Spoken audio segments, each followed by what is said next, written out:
When the crowd got deadly silent, I knew something was very wrong. My concern was being able to get him back to being able to function on a day-to-day basis. My husband called me. He sounded devastated. I just was like, wow, we've lost everything here.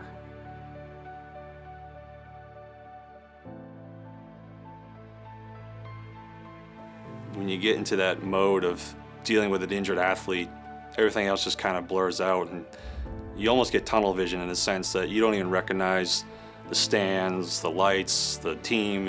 Your whole focus is on that injured athlete. So Tim was being recruited by Harvard, Princeton, West Point, Holy Cross, UConn, Stonehill. So this season, there was a lot of pressure on him to do well. It was a Friday night, early in the season, first game of the season, and the hopes were high for the team to have a successful season. So I remember it was the beginning of the third quarter. We just came out at a halftime, wanted to start strong, and we had a pass play. I remember it. I was blocking my guy, and the next thing I know, I got hit, kind of blindsided on my left knee.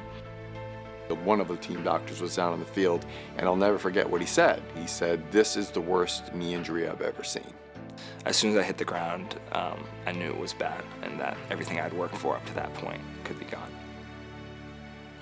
When I got out to the field to Tim, he was in a lot of pain. He was distraught. He could barely form words in his mouth, and the only audible words he could get was "my knee, my knee." So with Tim's injury, Eric texted me on the way to the hospital because of his concern about the type of injury. The importance of having an athletic trainer on the field at the time of these kinds of serious injuries is to be able to recognize how serious they are.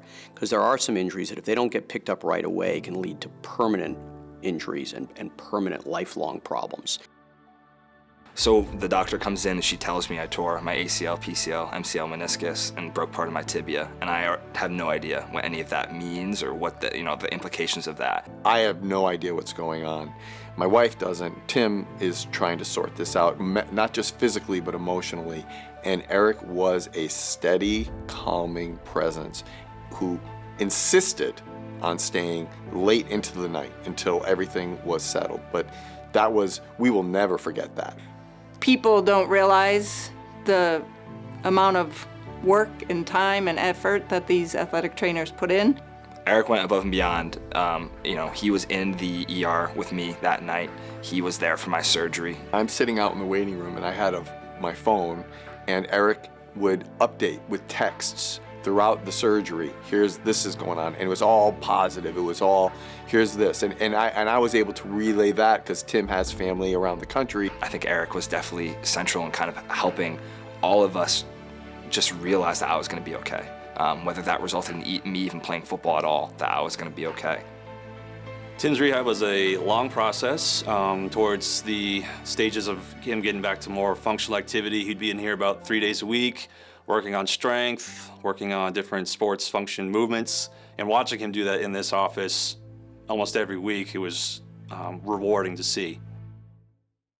So I didn't end up at a D1 school. I ended up at Bowdoin College in Brunswick, Maine. It's a Division III school in the NESCAC conference, and I couldn't be happier there. So the good news and bad news in this is that Tim did really well.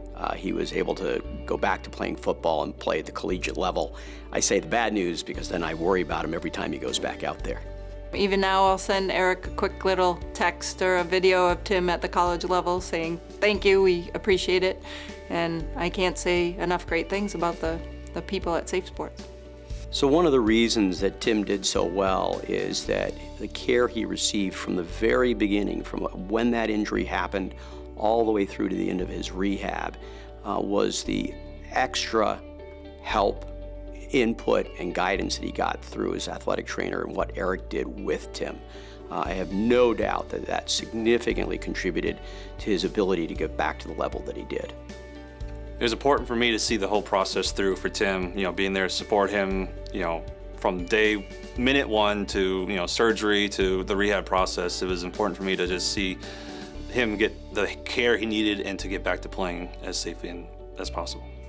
Safe Sports and athletic trainers, Safe Sports do more than just, tape ankles and, give people ice for injuries and stuff like that.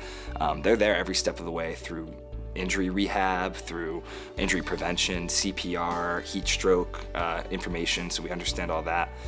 they're an invaluable resource for athletes, I think, and without them, we'd be far worse off. I have 2 more sons who are going through the Bedford system and very active in athletics, and it feels really good to know that Eric is there and the Safe Sports Network is there.